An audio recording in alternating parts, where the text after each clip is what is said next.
Muy buenas noches, tengan todos ustedes. Soy el doctor Eduardo Antonio Lara Pérez.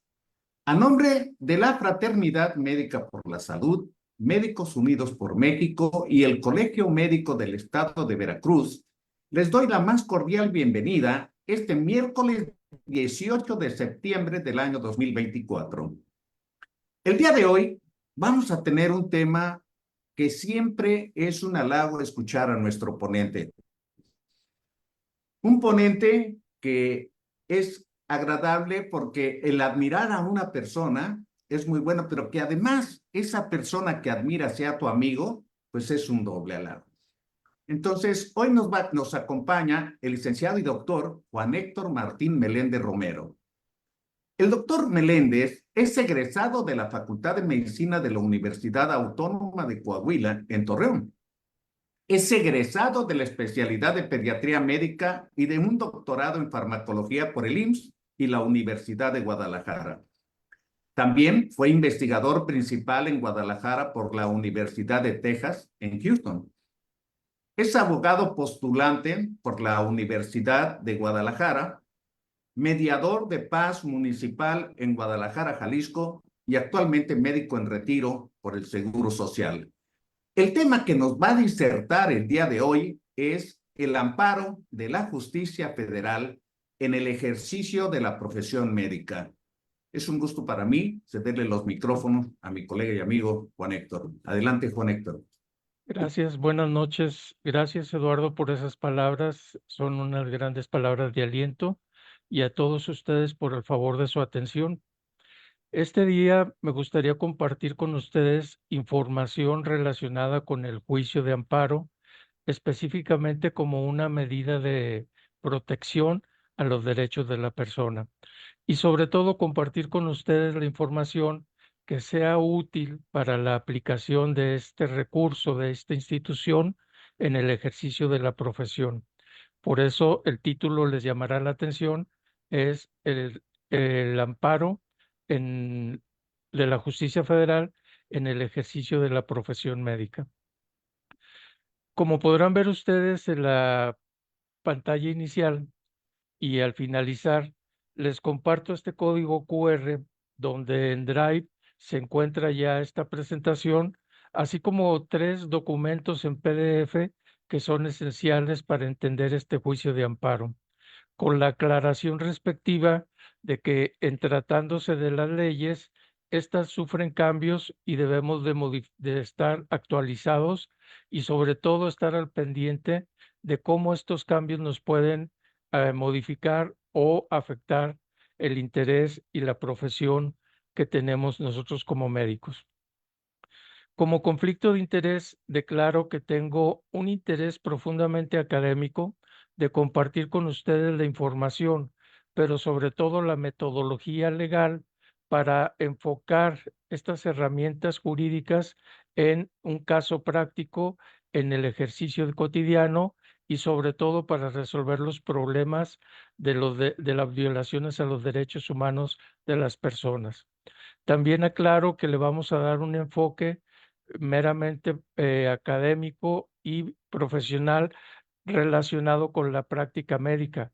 Esas actividades de tipo administrativo, cuando tenemos un empleador, o de tipo fiscal, cuando debemos de contribuir a la economía del Estado, pero sobre todo en el ámbito civil y en el ámbito penal, que afectan mucho la profesión médica cuando no se obtienen los resultados deseables en el ejercicio de la profesión. Finalmente, aclaro que, al menos hasta el momento, no recibo ninguna subvención ni beneficio económico que me motiven a dar este tipo de charlas o más que nada de asesorías. Para poder dar y proporcionar esta información, me gustaría cubrir con ustedes 5 puntos claves. Primero, en un marco de contexto, hablar sobre qué es el amparo, cómo surgió y sobre todo cómo se ha ido modificando y como estamos viviendo en estos días, se sigue modificando, sobre todo para afectar el ejercicio de los derechos humanos y los ejercicios profesionales en nuestra vida. Definir en una forma clara cómo este amparo es una herramienta jurídica que va a buscar proteger los derechos de las personas o ciudadanos. El punto 3, que creo que es de utilidad práctica, es cómo nos sirve el amparo en la profesión médica. Proteger no solo nuestros derechos humanos, sino también proteger nuestra profesión, nuestro patrimonio y sobre todo la libre expresión y la libre comunicación de ideas. Y finalmente, algo que es práctico y que es parte de la metodología del amparo, ¿cómo se puede solicitar? Yo ahorita para llamar su interés les diría, ¿saben ustedes que el amparo es gratuito? Que el amparo se puede solicitar las 24 horas del día, los 365 días del año. ¿Saben que en las grandes poblaciones hay una unidad receptora de estos juicios de amparo y que cuando no se ubique esta unidad receptora, alguna autoridad, sobre todo del ámbito jurídico, puede ayudarnos o asistirnos para recibir el amparo y darle curso legal? Y finalmente, si completamos todas estas metas, tendremos una visión muy amplia, como sucedía cuando viajaban en el avión Concorde de la aerolínea francesa, ver el mundo desde una perspectiva muy elevada. Y eso nos servirá para ejercer nuestra profesión. Entonces, como primer punto, les propongo que veamos primero qué es el amparo y cómo se ha ido desarrollando en México. Para hacer esto, acudí a la Biblioteca Jurídica de la UNAM, donde existe infinidad de obras, ya que en nuestro país, desde 1924, y sobre todo con la aparición de la Constitución de 1857, se logró enfocar esta figura jurídica para dar protección a los derechos humanos de las personas. Y luego en 1917, después de esos grandes cambios revolucionarios, se instituyó al amparo y se le dio al Poder Judicial la capacidad de asistir a los ciudadanos para protegerlos de los abusos de las autoridades. Es por eso que nuestro país ha contribuido a nivel mundial con la institución de esta figura del amparo como una herramienta jurídica de protección de los derechos humanos de las personas. A nivel federal, recordar básicamente que cuando en nuestro país se instituye, después de la Guerra de Independencia, en 1824, la Constitución de la Castilla, en ese entonces se inicia con la protección de los derechos de las personas. También se establecían como garantías para que ellos pudieran ejercer libremente su actividad, su profesión y preservar su patrimonio. Sin embargo, es hasta la Constitución de 1857 cuando se establece básicamente lo que es la figura del amparo. Y fíjense que ahora en nuestros días tenemos que hablar de este antecedente importante. Después de la independencia, cuando se hacían cambios al marco jurídico y se instauraba la República, se establece un supremo poder conservador. Así se denominó como supremo poder conservador a un grupo de personas, sobre todo juristas, que trataban de proteger la Constitución para que fuera el estamento, la base de la nueva república. Y entonces este poder supremo conservador se encargaba de velar por la protección de la Constitución y protección de los derechos humanos. Ahora lo llamamos muy comúnmente como conservador a toda aquella persona que busca preservar las costumbres, las instituciones, y eso lo distingue de los que promueven cambios, que son los famosos liberales. ¿Quiénes o generalmente proveían estos insultos, estos problemas en los derechos humanos de las personas? Pues desde luego eran las autoridades, aquellos que llegaban al poder y buscaban establecer cambios que favorecieran nuevas características, que favorecieran la instauración de régimen, etcétera.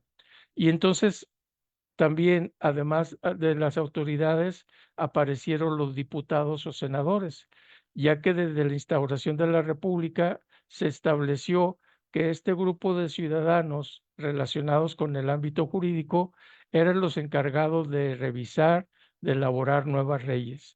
Y entonces había dos frentes comunes para el ciudadano: la autoridad, que se investía así al ser nominada por los poderes, y los diputados con la creación de nuevas leyes.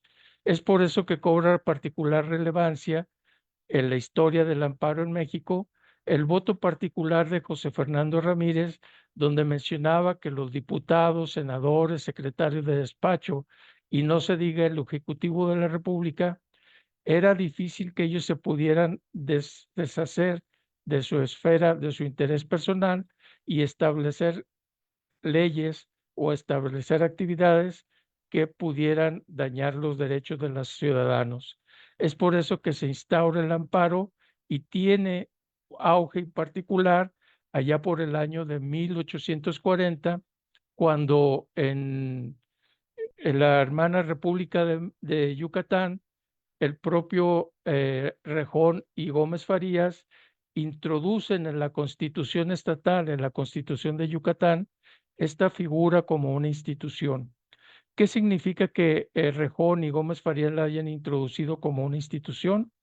Que ésta tenía una personalidad jurídica representada por el Poder Judicial, que tenía un marco legislativo desde la misma Constitución de 1824 y perfeccionada en 1857, y además tenía un objetivo preponderante: proteger al ciudadano de los abusos de autoridad.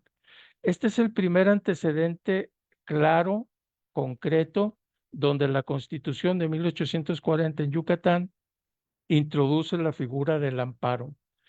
Y este marco legal y este marco conceptual fue tomado por Ignacio L. Vallarta, así como por Mariano Otero, y lo promueven a nivel de la federación, logrando que en 1857, por primera vez en la Constitución Federal, aparezca esta figura del amparo. El amparo como protección de los derechos de los ciudadanos. En aquel entonces no se hablaba tanto de derechos, se hablaba más bien de las garantías constitucionales para que el ciudadano pudiera ejercer libremente su actividad. Y después de la Revolución de 1910, con esos tiempos convulsos con Venustiano Carranza, etcétera, ellos lograron perfeccionar esta figura y le dieron al amparo una característica peculiar. Primero, recordar que cuando se instaura la República en 1917, esto es posible porque se cumplen las tres características esenciales: un grupo de ciudadanos que se juntan con un objetivo común, y a esto se le denomina el bien jurídico o bien común. Si este grupo de ciudadanos velan por ese interés común, entonces se puede hablar de que se está constituyendo una agrupación o una sociedad. ¿Qué necesitan estos ciudadanos para poder establecer ese derecho? Un territorio, un lugar donde esta aplicación pueda llevarse a cabo. Y es entonces cuando, de manera sublime, la mayoría de los estados de la República ceden este ejercicio, esta potestad, para constituir la federación. Y entonces sí, al tener un grupo de ciudadanos, un territorio, se establece un marco jurídico que en la mayoría de los países se le llama constitución, y este marco jurídico establece las normas o reglas como los ciudadanos deberán comportarse dentro de ese territorio. Es por eso que se dice que para que exista un país o estado, se consideran estos tres factores clave: los ciudadanos, el territorio donde va a regir esa normatividad, y la constitución o marco jurídico. Y tratándose del amparo, la Constitución de 1857, así como la de 1917, establece las características importantes con base a lo que sucedía en Francia, en España, en general en Estados Unidos, que introducían este marco jurídico para protección de los derechos de sus ciudadanos. Con la formación de la República en 1917, este marco jurídico o constitución establece que para poder gobernarse, para poder tener relaciones adecuadas y llegar al bien común, el poder reside en tres entes o en tres personalidades. Un poder ejecutivo en el cual se delega el ejercicio de la actividad del Estado. Básicamente, administrar todo lo relativo con la riqueza, con el patrimonio, así como con la conducta y las relaciones sociales de los ciudadanos. Un poder legislativo que su tarea principal sería establecer o actualizar el marco jurídico de esa misma Constitución para que cubriera las necesidades que le estaban solicitando el Ejecutivo o los mismos ciudadanos. Y como ya se tenía el precedente de que tanto la autoridad podía tener abuso de poder, así como el legislador crear leyes que no fueran acordes al objetivo de los derechos humanos, entonces se estableció un poder judicial.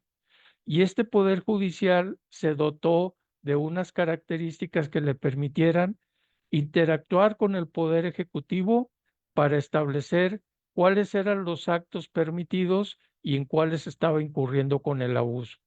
Cuando el Ejecutivo incurría en un abuso contra los ciudadanos, el Poder Judicial se encargaba de tutelar y de proteger estos derechos humanos y pedirle al Ejecutivo que los revirtiera y que compensara a esos ciudadanos que fueron dañados por sus abusos. De igual manera, el Poder Judicial, y esto es clave en nuestros días, se encarga de vigilar cómo el Poder Legislativo crea, modifica o anula las normas sin que esto implique un daño a los derechos de las personas, así como una violación al marco constitucional previo. Es por eso que se puede decir que en estas tres personalidades jurídicas radica el poder de la República: el Ejecutivo que administra, el Legislativo que crea leyes y el Poder Judicial que interrelaciona con estos dos para proteger a los ciudadanos, protegerlos de los abusos y velar por la Constitución. Cuando a mí me preguntan de qué sirve el Poder Judicial, yo les diría básicamente que protege los derechos humanos y el marco constitucional en el que vivimos. Este es el punto toral para entender cómo funciona la figura del amparo. El amparo es la herramienta del Poder Judicial para proteger a los ciudadanos de los abusos del poder, tanto del administrador como del legislador en sus actividades. Y entonces sí, ahora sí ya nos queda claro que cuando buscamos en la información, en las redes, en los textos o en las bibliotecas especializadas, pues nos dicen que el amparo tiene dos aseveraciones. La primera en el marco constitucional, que es un recurso que puede interponerse al Tribunal Constitucional. Ahora ya sabemos que en México es el Poder Judicial, cuando el ciudadano o gobernado sienta, piensa, crea o se le estén vulnerando sus derechos por los poderes públicos, tanto del Ejecutivo como del Legislativo, y esto va a ser tutelado y corregido por el Poder Judicial. En el marco procedimental, que es importante para que entendamos cómo podemos utilizar el amparo y cómo nos ayuda en el ejercicio de la profesión médica, se tiene un grupo de normas o reglamentos que en México se llama Ley de Amparo. Y esta Ley de Amparo, como una ley secundaria, básicamente se enfoca en el procedimiento: cómo utilizar el amparo, para qué sirve, qué podemos esperar del amparo y en qué casos podemos inclusive pedir que se revise o presentar una queja si ese amparo no nos está ayudando. Esa sería una definición técnica o jurídica donde el procedimiento para proteger los derechos humanos de las personas, así como el marco constitucional vigente, se caracteriza por un juicio de amparo. Es decir, que debemos de solicitar la protección judicial. Una vez que, el Poder Judicial identifica estas características, se encargará de desahogarlas para finalmente dar una sentencia y de esa manera establecer si hubo o no abuso de las autoridades y cómo se puede corregir esta situación. Uno de los textos claves y que está incluido en el archivo de Drive es un manual muy sencillito en términos llanos de qué es el juicio de amparo, cómo funciona y cómo los ciudadanos mexicanos podemos recurrir a él en cualquier momento. Y ahí es donde nos dice básicamente que el juicio de amparo es un medio de control constitucional. Aquí es un término más jurídico porque nos está hablando de que se respete la Constitución. Y es de carácter judicial porque uno de los tres poderes de la Federación es el responsable, el encargado de velar por esta situación. Esa es la característica que nos van explicando punto por punto en esta situación. ¿Y por qué las autoridades están obligadas, tanto las autoridades locales o federales, están obligadas a cumplirlas? Porque acuérdense que tenemos un pacto federal, una federación. El estado, por ejemplo, Jalisco, su gobernador, sus municipios, presidentes municipales, legisladores, etcétera, acordaron y aceptaron unirse a esta federación y de esa manera cumplir con los requerimientos que se le hagan. Por eso es muy común que hablemos, cuando se trate del amparo, de las autoridades locales en cuanto se relaciona con los municipios y los estados de cada uno de los 32 estados del país, y de federal cuando se trate de una entidad relacionada con el poder ejecutivo, que casi siempre les llamamos secretarios o secretarías, o inclusive a los legisladores representados en el Senado y en la Cámara Baja, que son quienes tienen que cumplir o acatar este tipo de disposiciones. Y entonces sí, podríamos decir que con esta información ya tenemos las características básicas del amparo. Primero, es un medio de protección jurídica de los derechos humanos de las personas y de la protección de la Constitución, del marco jurídico vigente. Segundo, el amparo es responsabilidad del Poder Judicial y basta con que los ciudadanos acudan a ella, ahorita vamos a ver cómo se puede hacer, para que se tutele y se le ofrezcan las garantías de que se van a proteger sus derechos. ¿Cuáles derechos? Todos aquellos que estén consagrados en la Constitución. Ahora sabemos que los primeros 32 artículos de la Constitución garantizan los derechos humanos de las personas, así como aquellos que se vayan incluyendo cuando México firma tratados internacionales, etcétera. Esa es la definición simple y llana de lo que sería el amparo. ¿Y cómo nos protegen los médicos? Pues protegen nuestras personas, el derecho a la vida, el derecho al patrimonio, protegen nuestra profesión. El artículo cuarto de la Constitución nos habla que tenemos derecho a ejercer libremente nuestra profesión y el amparo nos puede ayudar a protegernos de los abusos de las autoridades. También lo podemos recurrir en el área fiscal cuando se nos hacen cargos o se nos solicita que cubramos cargos que consideremos que son abusivos y que dañen nuestro patrimonio. Y sobre todo, cuando después de una querella, ya sea de tipo civil o penal, se nos afecte nuestro patrimonio y nuestras libertades.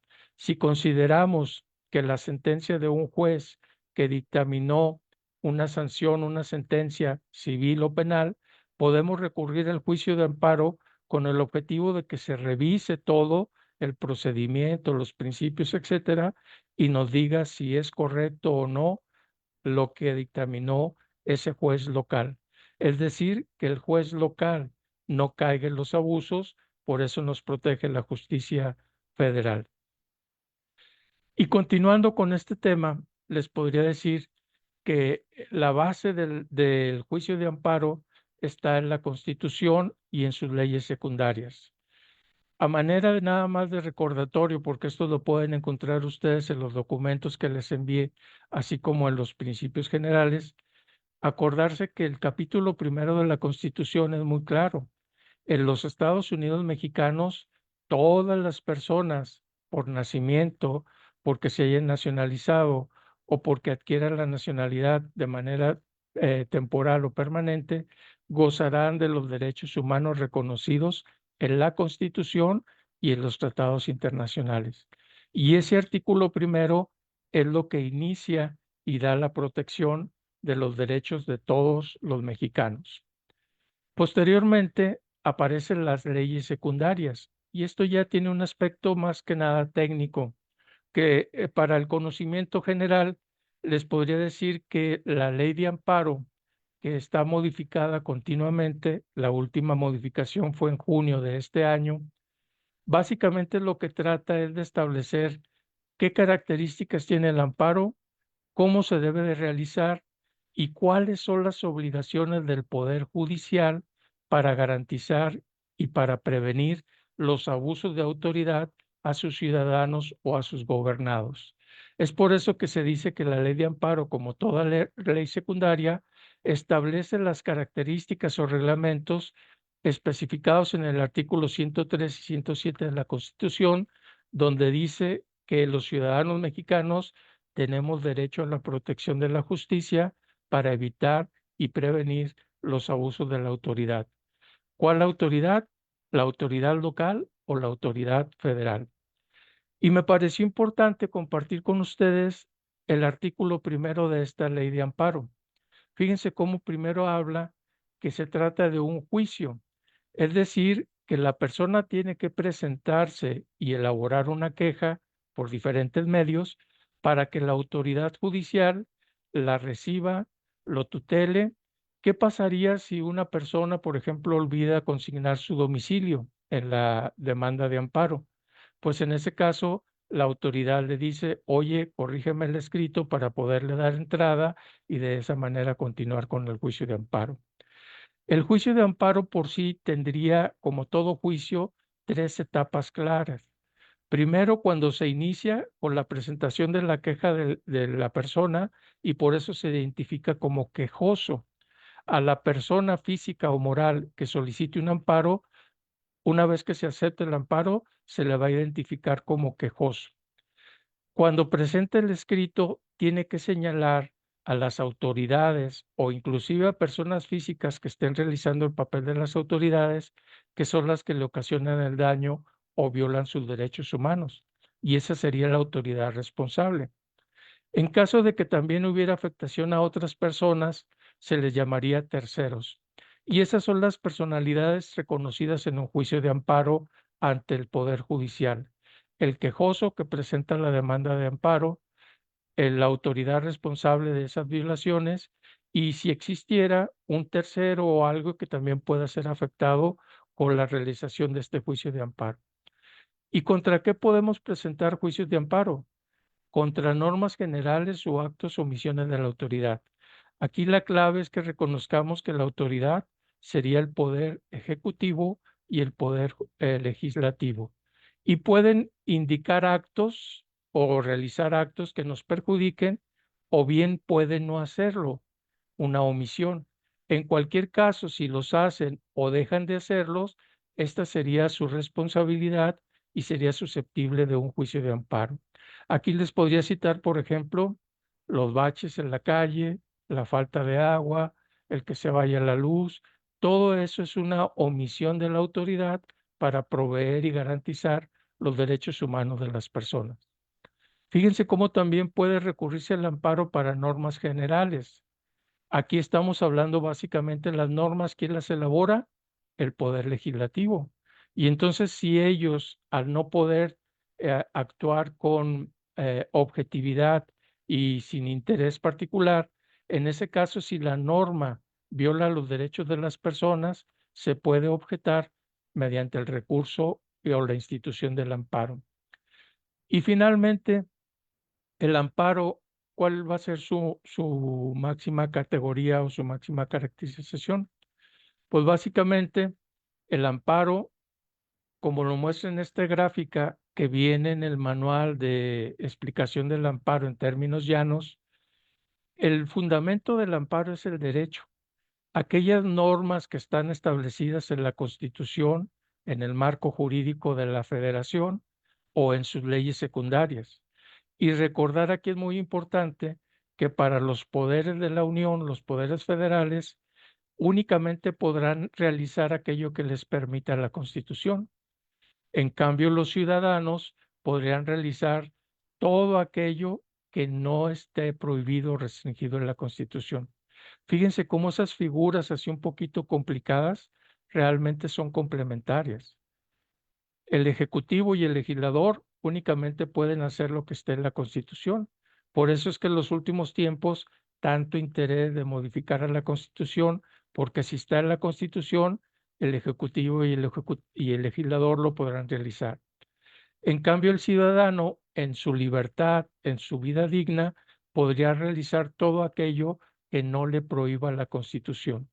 Si la Constitución te dice que puedes retener una actividad o una profesión digna que no lastime el interés de los terceros, eso es lo que podemos hacer. Y entonces, con base en el derecho, ¿a quién protege el amparo? Protege a las personas o a los ciudadanos. Y una vez que se solicite esta institución, este recurso jurídico, a un tribunal que está representado en el Poder Judicial por los tribunales de circuito, los tribunales distritales o inclusive por la Suprema Corte, nada más que no todo lo llega directamente a la Suprema Corte. Se tiene que seguir un camino e irlo escalando. Y una vez que llega esta queja al tribunal, éste deberá emitir una sentencia para que la autoridad responsable primero prevenga, evita que se dé el daño o que se siga manifestando y luego que lo repare o lo recupere. Y siempre que una autoridad cometa un abuso contra los ciudadanos, entonces estos podrán recurrir a la figura del amparo. Este es explicado en términos llanos y concretos de cómo el amparo fundamenta o garantiza los derechos humanos de las personas. En el tercer punto yo les proponía, en el tercer y cuarto, cómo utilizar el amparo o en qué nos ayuda el amparo.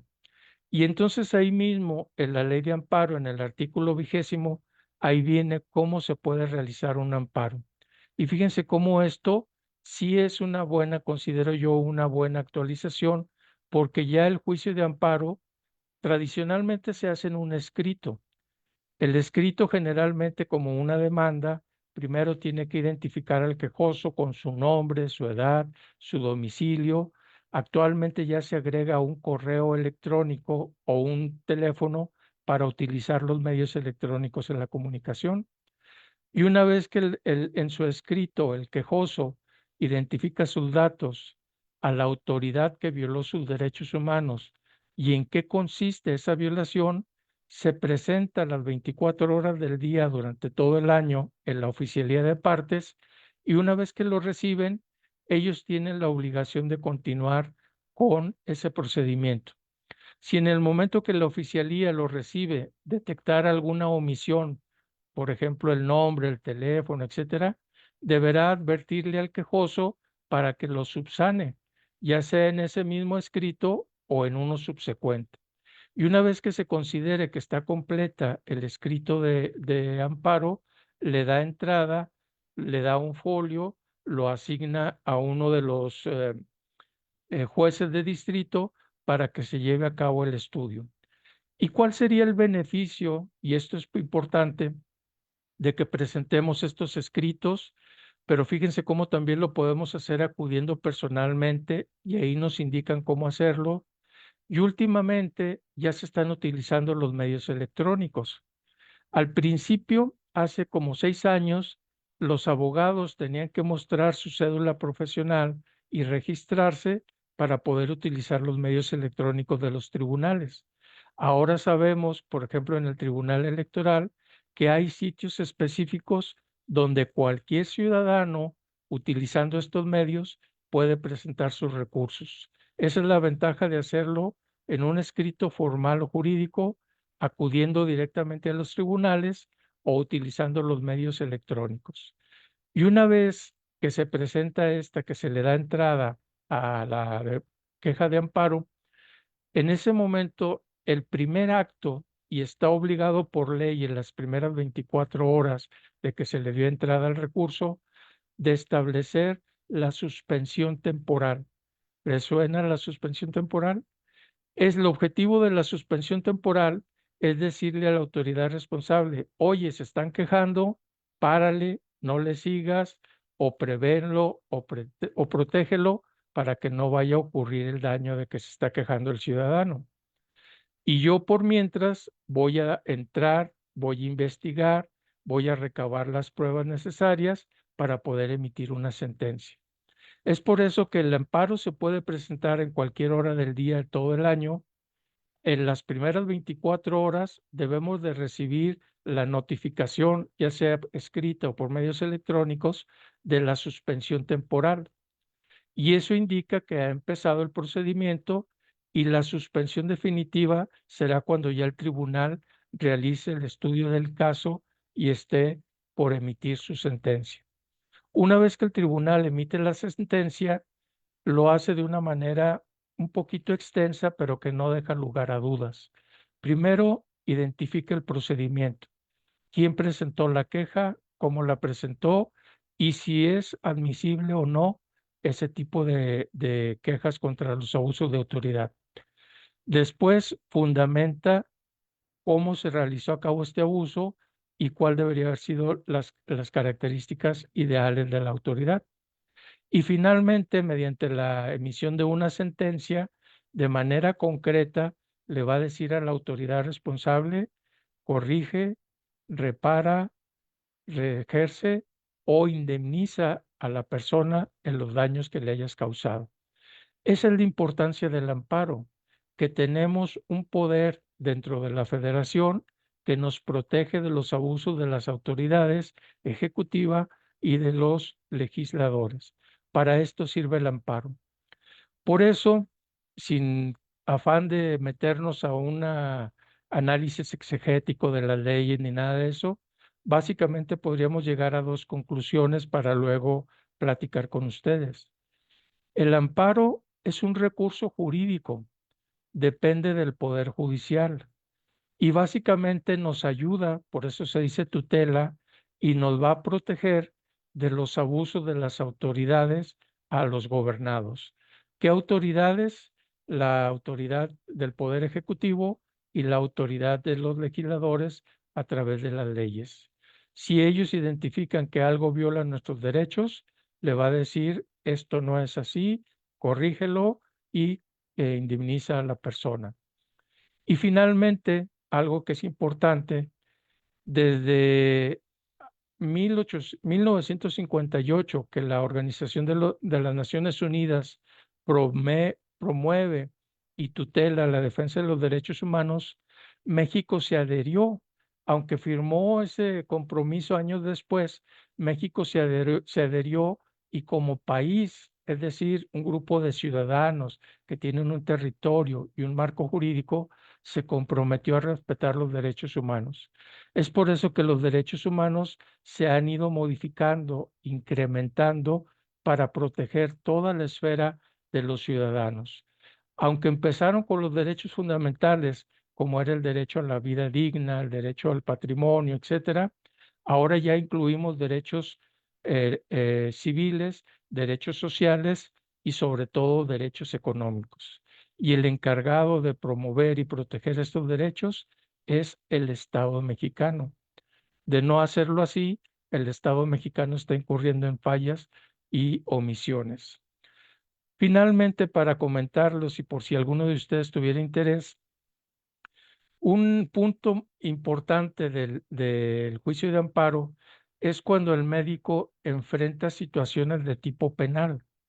Cuando existen estas situaciones de tipo penal, generalmente es porque hay afectación entre ciudadanos, entre el patrimonio de los ciudadanos, y a lo que comúnmente se le identifica como lo más grave es cuando se pierde la vida a un ciudadano por la acción o la omisión de un médico, de un tratamiento médico.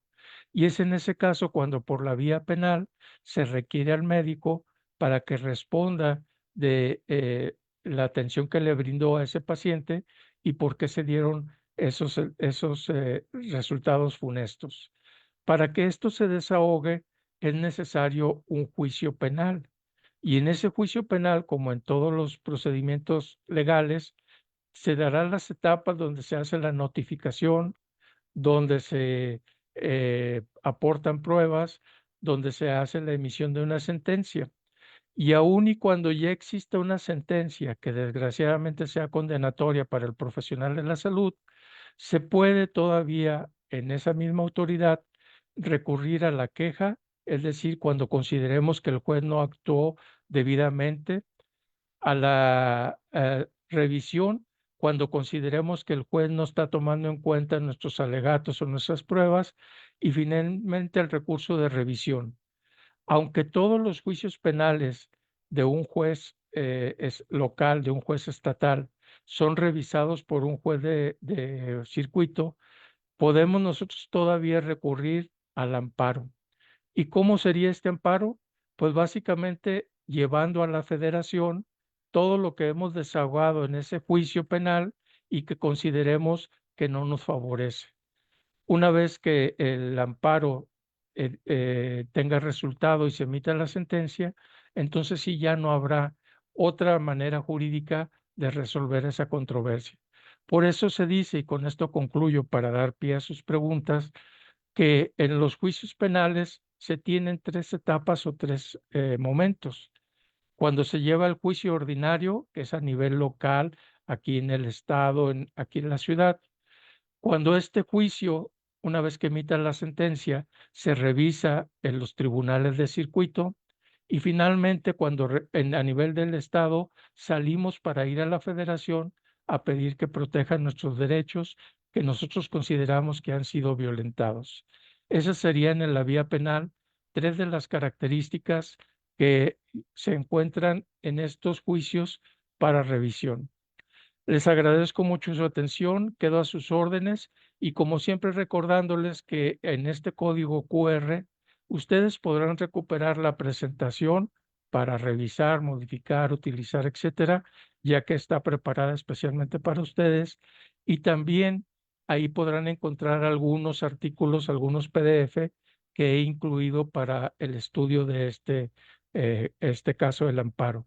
En caso de que ustedes necesitaran más información o alguna cuestión de tipo profesional, estoy a sus órdenes en el correo electrónico o por la vía telefónica.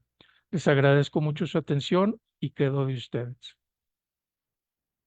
Muy bien, pues excelente, como de costumbre. Y fíjate que hay muchas inquietudes, pero primero quiero mencionar aquí que te mandan saludos desde Argentina, la doctora Josefina Artaza, Muchas eh, gracias. Buenas noches. el doctor Juan Ramón Cepeda de Monterrey,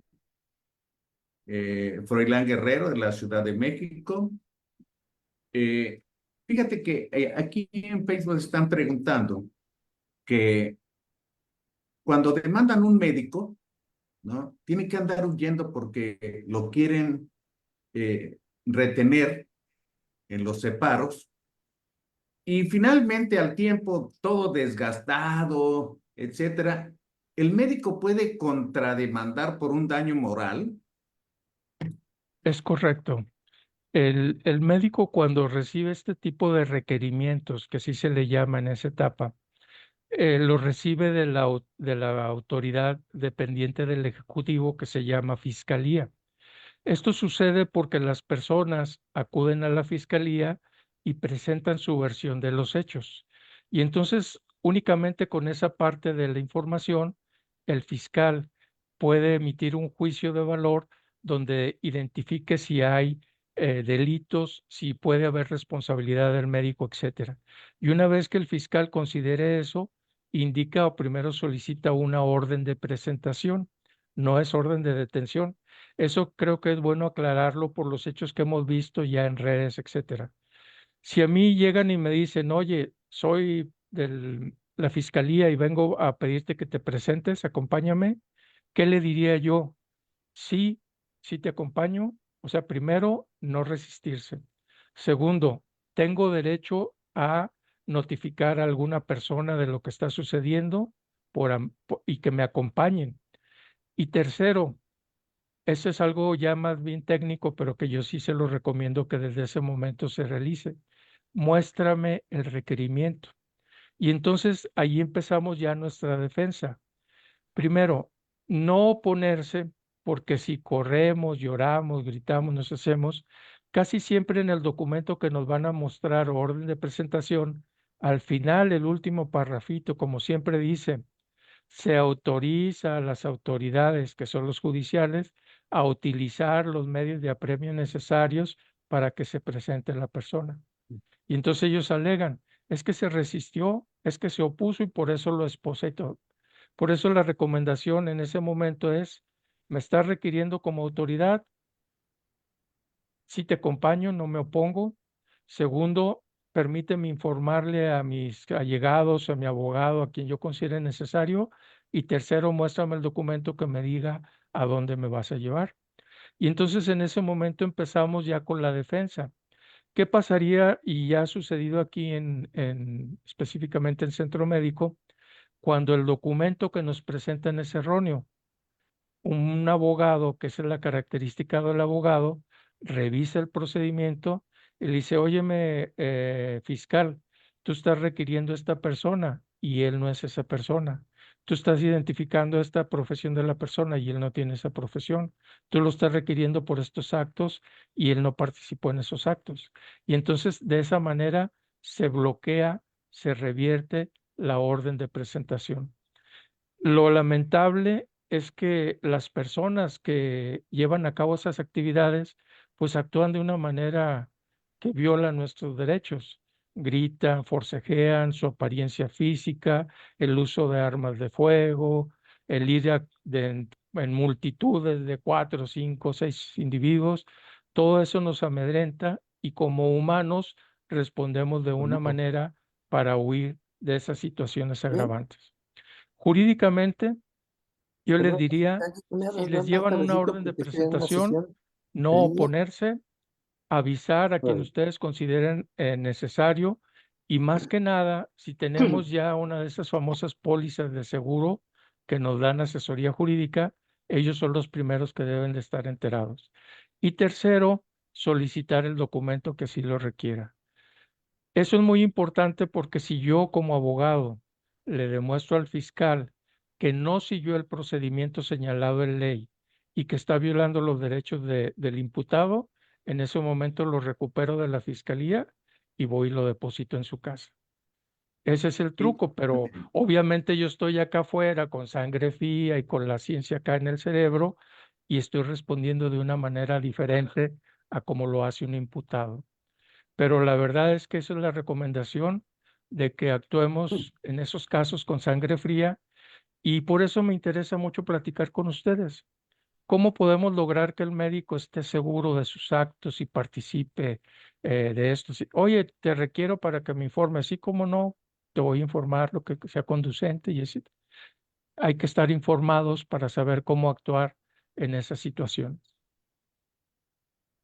Muy bien. Oye, qué importante y qué complejo. La verdad es que cuando llega un problema de este tipo, se paniquea cualquiera.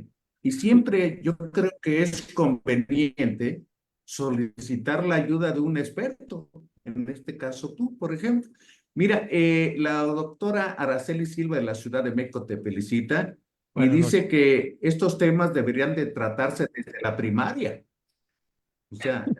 O sea, la primaria, me imagino, la escuela primaria. Y bueno, Sí. quiero cederle la palabra al maestro Arturo Loredo, que ha levantado ahí la mano.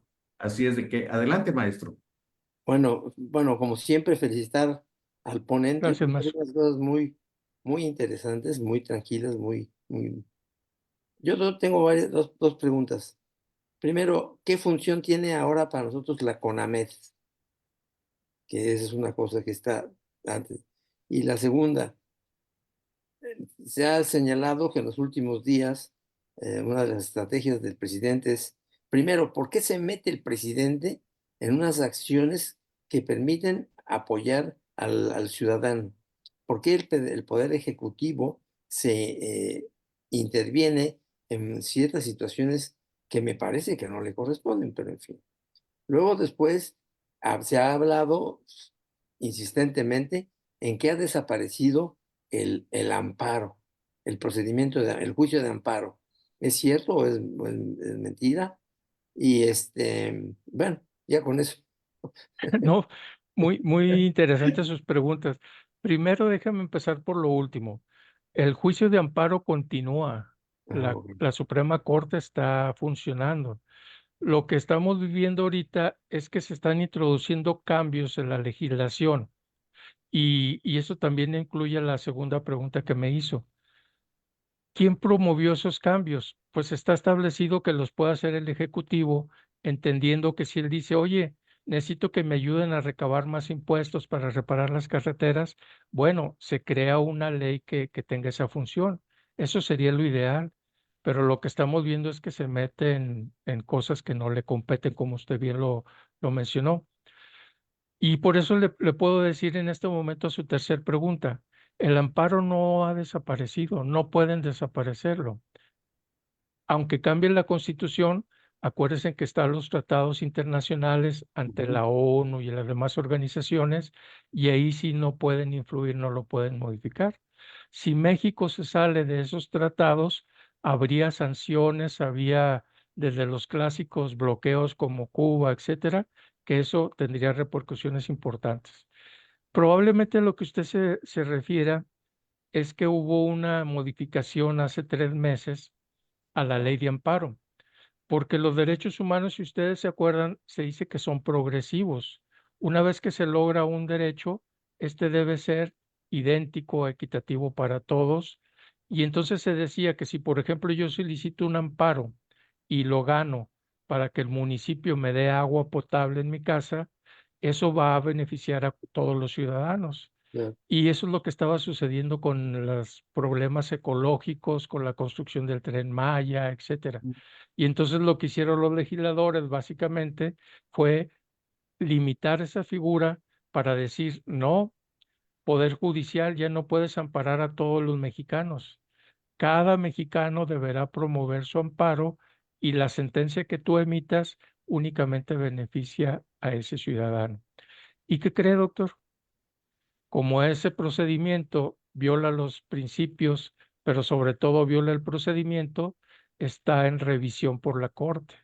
Y entonces es probable que la Corte le diga, no, mira, ejecutivo y legislativo son derechos progresivos, no te puedes regresar. Para adelante lo que quieras, pero no te puedes regresar a limitar los derechos humanos de las personas. Y entonces en la tercera pregunta, no desapareció el amparo, lo están modificando y eso está ahorita en revisión. En la segunda pregunta, ¿por qué se mete el Ejecutivo? La Federación creó los 3 poderes y a cada uno les dio sus funciones, su ámbito de acción, como le llaman ellos. Pero vemos que no, que uno se mete para acá y les dice, tú hazme esto, tú haz otro. Pero eso ya es una característica peculiar de este gobierno. Y la primera pregunta que me hizo usted de, de cómo funcionaría el amparo y los derechos, bueno, básicamente son una serie de principios y esos principios deben de ejecutarse o llevarse a cabo a través de leyes secundarias o del Poder Judicial, que es el que vela o garantiza que se cumplan estos principios. Básicamente así es como funcionaría en este tema lo que es el juicio de amparo, que sigue vigente y que hay que solicitar, porque si no, básicamente no nos pelan, no nos hacen caso. Y el susto no nos lo quita nadie. No, pues ese es el problema. Lo ideal sería dar a conocer todas estas medidas. Yo, sobre todo, donde tengo más comunicación y puedo apoyar más frecuentemente, es en el Instituto Mexicano del Seguro Social. Y entonces ahí hemos tenido la oportunidad de decirles, mira, el instituto te protegió con una póliza de responsabilidad profesional. Era hasta 2 millones y ya la están incrementando. ¿Qué quiere decir? Que tú debes de presentarle al paciente la mejor atención que puedas darle para que no considere que tú fallaste. Y te protege el patrimonio con 2 millones de pesos, te protege los jurídicos con una asesoría jurídica y te protege la profesión dándote la garantía de un proceso judicial. A veces llegan, y me ha tocado ver en el Seguro Social, donde dicen, es que quiero que el médico le quite la cédula. No, el Seguro Social no lo puede hacer. El Seguro Social podrá rescindir el contrato, podrá dar una suspensión temporal, podrá dar una sanción económica o más bien una reparación del daño, pero no puede quitar la cédula. Para eso tiene que irse a la vía jurisdiccional y ahí se va a defender el médico, obviamente. Aquí la cuestión es que cuando entra uno a la controversia, al juicio, acordarse que son dos partes. Una parte que lleva a sus médicos, sus peritos, para que dictaminen que sí hubo omisión o negligencia médica, y la del médico que se defiende, que lleva a sus peritos para dictaminar que actuó de acuerdo a las circunstancias y al modo como se brinda la atención generalizada. Ese es el problema de los conflictos. Lo que le presente uno al juez va a servir para que el juez decida en una o en otro sentido. Y obviamente la parte que no recibió el beneficio de la sentencia tendrá la posibilidad de solicitar los demás recursos, la queja, la revisión o inclusive hasta el amparo. ¿Y el CONAMED qué? Interesante. El CONAMED Perdón. lo creó el Poder Ejecutivo. Fíjense, eso es lo interesante, por eso me gusta revisar estos temas. Empezó a desarrollarse mucha actividad y quejas contra los profesionales de la salud. Y entonces el Ejecutivo, para poder administrar esos problemas entre los ciudadanos, el ciudadano contra el médico, etcétera, o médico contra médico, entonces dijo, oigan, necesito una organización, una institución que me ayude a liberar estos problemas mediante el arbitraje y la conciliación. Entonces, la CONAMED básicamente es un organismo del Poder Ejecutivo, es autónomo, se supone, que ayuda a establecer las características de la controversia y mediante un arbitraje de médicos decir qué estuvo bien, qué estuvo mal y cómo se puede reparar el daño. La diferencia con el ámbito jurisdiccional, con lo jurídico, es que las decisiones de la CONAMED no son vinculantes. O sea, el médico puede participar y puede aportar pruebas y discutir y alegar. Si él considera, puede cumplir con el arbitraje de la CONAMED, pero si no, se va a lo jurídico en un juicio de tipo penal o civil. Básicamente, la CONAMED es una O civil. instancia de apoyo al Poder Ejecutivo para dirimir y resolver las controversias médicas. O sea, básicamente acciones de conciliación. O arbitraje. Es decir, O que la CONAMED va a utilizar a sus médicos, casi siempre de la especialidad que se esté tratando, y ellos podrán decir, nosotros opinamos que esto estuvo bien, que esto estuvo mal. Y con base en ese arbitraje, elaborar un laudo, así se le llama, donde generalmente se dice cuál sería la responsabilidad y cuáles serían los medios para repararlos.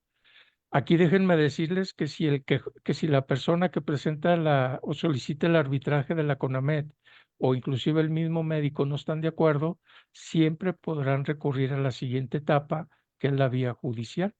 Ahí sí, ya la vía judicial dictamina o sentencia para siempre.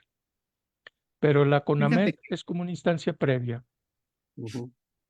fíjate que ahorita que mencionabas el seguro social, hay una cosa interesante en el seguro social de lo que yo viví durante más de 30 años.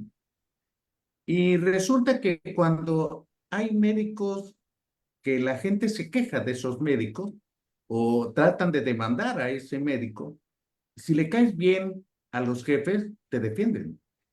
Si le caes mal, te avientan a los leones. O sea, por ejemplo, voy a poner un ejemplo clásico. Llaman a un médico, le dicen, ¿sabes que hay una queja en tu contra? Y pues va a estar ahí medio difícil el asunto, pero en ese intervalo de que le están notificando, lo aíslan a ese médico, no tiene su representante sindical, no le dan oportunidad o ver un escrito para enterarse y poderse defender, etcétera. O sea, ¿eso es legal? ¿Eso es lo No, normal? no, eso se hace comúnmente, pero no es legal y no es lo normal. Aquí primero, tres cosas. Primero, el Instituto Mexicano del Seguro Social surgió como una paraestatal y luego organismo descentralizado y bla, bla, bla. Pero básicamente lo que está haciendo es una función del Estado de proveer servicios médicos a la clase trabajadora. Y entonces, como todo un ente jurídico, tiene sus propios reglamentos.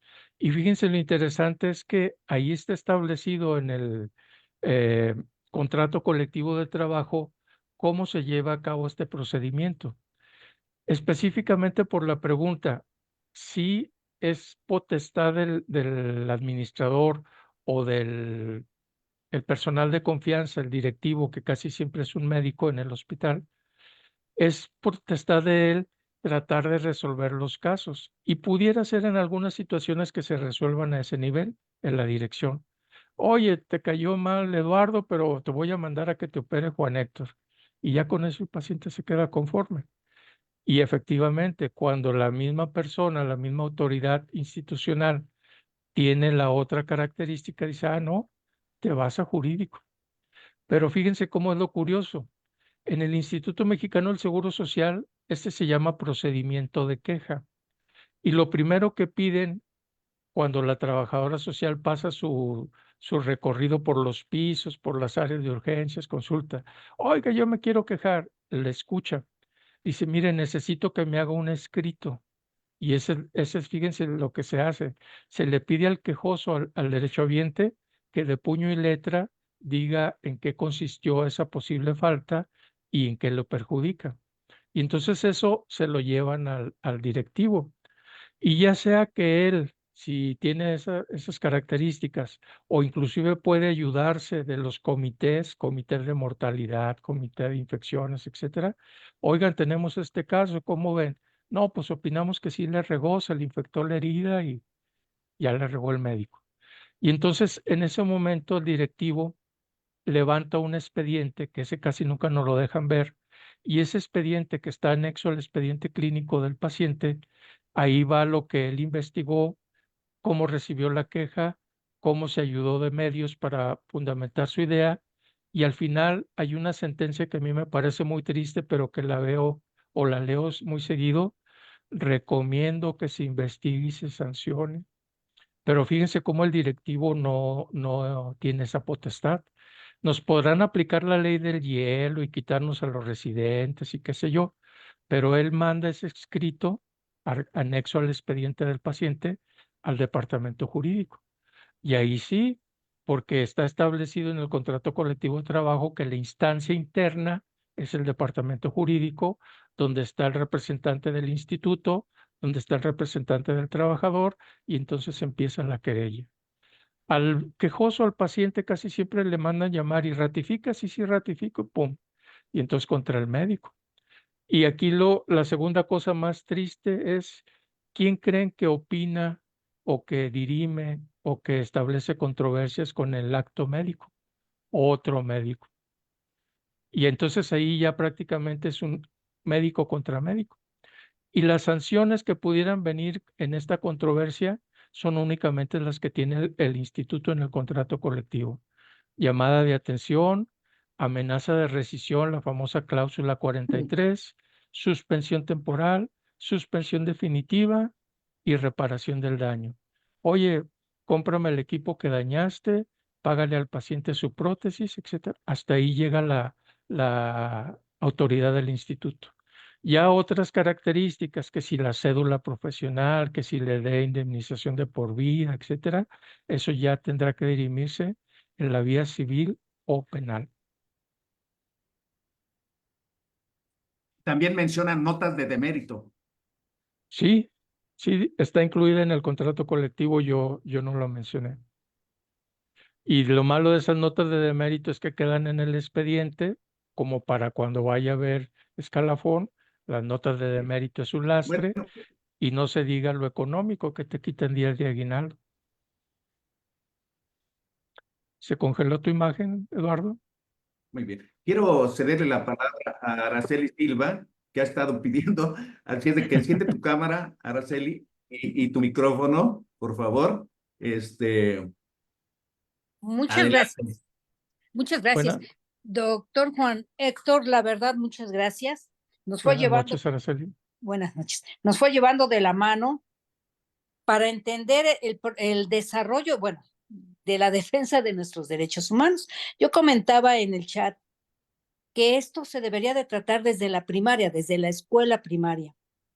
quizá al conocer todo esto, que es uno de los temas, por supuesto, no estaríamos engañados con tantas falacias que se están manejando en la actualidad, pero además eso nos ayudaría a entender y a aprender que así como tenemos derechos, tenemos obligaciones y que respetarnos entre nosotros, pedir que me respeten, es también dar respeto hacia los demás. Yo creo que es una enseñanza, ya sé que no está en nosotros, pero quizá ir empujando y metiendo la idea de que, por supuesto, para saber todo lo que usted sabe, pues hay que llevar la carrera que usted llevó doble, o sea, 2 carreras, pero sí entender que hay situaciones que desconocemos totalmente y que el pueblo sabio, por supuesto, no sabe, pero nos ayudaría a una convivencia más justa, más sana, o cuando menos daría esa posibilidad. Es lo que yo quería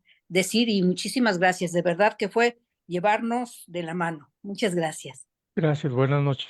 Buenas Muchas noches. gracias, Araceli. Fíjate que, bueno, me hace pensar cosas que estamos viviendo hoy en día y que uno se pregunta, pues, ¿dónde está la legalidad?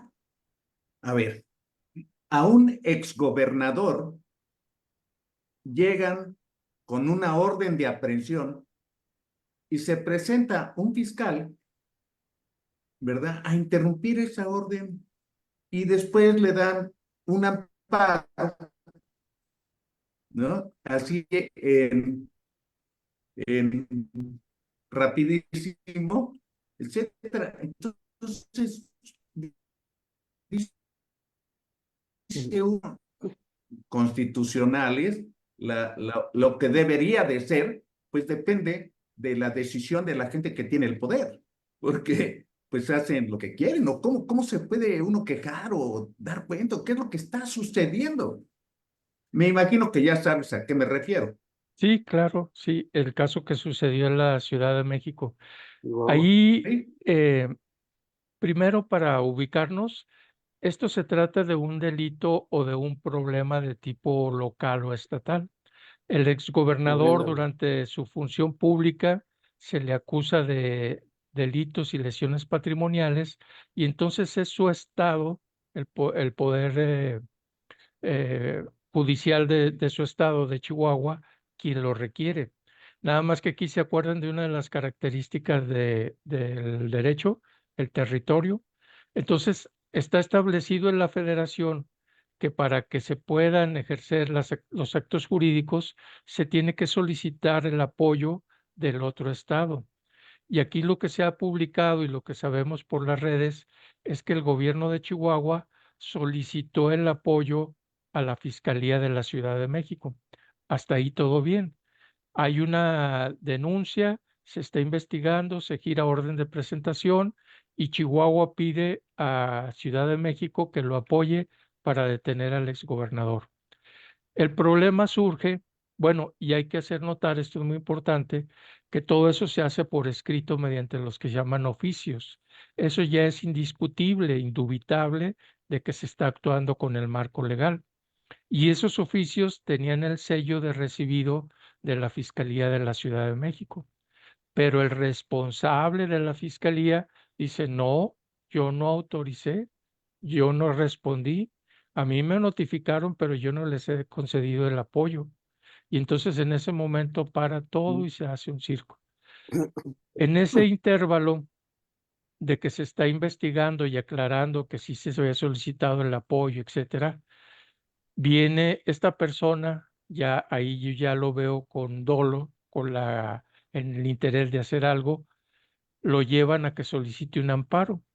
Y entonces el juzgado de la Ciudad de México lo ampara y le dice, así como lo acabamos de ver a la autoridad de Chihuahua, detente, porque aquí hay un quejoso que dice que lo estás acusando indebidamente y vamos a investigar. Y ese es el estado actual de las cosas. Primero, legalmente se procedió al seguir el camino descrito en las leyes, en las normas. Segundo, la autoridad que ayudaba o que cooperaba se echó para atrás, así lo explico yo, en mi opinión. Y una vez que se echa para atrás, le dice al imputado, ampárate, y ya amparado, se detiene el proceso. Y entonces ya toma posesión, ya tiene fuero y todo eso. Aquí déjenme decirles una cosa, el proceso sigue, nada más que ahora a la persona, al ya tener fuero político por ser diputado, sí es diputado, ¿verdad? En ese Sí. momento se tiene que hacer otro procedimiento. Solicitar primero que le quiten el fuero, el famoso juicio de desafuero, que sabemos que la mayoría del legislativo no lo va a aceptar. Y una vez con desafuero, entonces ahora sí vente a Chihuahua para que respondas por esto. El procedimiento sigue, pero está complicado, está obstruido y se ve que hay intereses que no quieren que eso se logre. Hace tiempo que platicamos, Lalo, tú me decías, ¿qué se puede hacer? Pues yo esperaría que fuera un acto moral. O sea, que la persona dijera, oye, ¿de qué me acusas? A ver, voy a ir a ver qué quieres y te voy a demostrar que no tienes razón. Y entonces sí, ahí viene la otra pregunta que me hacían. Si tú me demandas y yo te gano el juicio y te demuestro que no tenías razón, procede que te demande a ti por daño moral y por indemnización. Cuando menos me tienes que pagar los días que dejé de trabajar, lo que gasté en el juicio, lo que le pagué a los abogados, etcétera. Y eso ya lo dictamina el juez. Pero fíjense cómo desgraciadamente se tiene que dar la controversia y una vez que yo resuelva que no tengo responsabilidad, puedo actuar en contra de la otra persona. Oye, fíjate que ahorita se me ocurre, porque el argumento fue que no se podía detener porque no se había contestado un oficio que ya se había recibido, pero no se había contestado. Hasta ahí voy bien, ¿no? Sí, es correcto. Y entonces lo amparan. Y se ampara, ¿es válido que se ampare en la Ciudad de México y no en Chihuahua? Sí, es que son dos autoridades diferentes. Ay, Acuérdense que el que debería de cooperar de acuerdo a la federación era la Fiscalía de la Ciudad de México y ellos alegan que no respondieron el oficio, que no le dieron solución, lo cual es falso. Únicamente con notificarse ya quedan enterados. Y lo ampara un juez de la Ciudad de México porque él alega como quejoso que se están violando sus derechos humanos. Hoy es que fueron al restaurante y me quisieron detener y eran 20 y iban armados y entonces el juez como no conoce, dice, ok, paren todo ahí, déjenmelo, así como detengan la película La y acción. vamos a investigar. Y entonces seguramente, esa es la suspensión temporal, ¿eh? Seguramente que ahorita que ya el Chihuahua le dijo al juez, no, mira, aquí está la orden de aprehensión por un juez de Chihuahua, aquí está el sello de recibido de la fiscalía. Entonces, no hay motivo de queja o del quejoso. ¿Por qué? Porque lo está haciendo bajo un mandamiento judicial y está debidamente solicitando la cooperación. Pero obviamente ya ahorita el quejoso va a decir, oye, pero yo soy diputado y tengo fuero jurídico.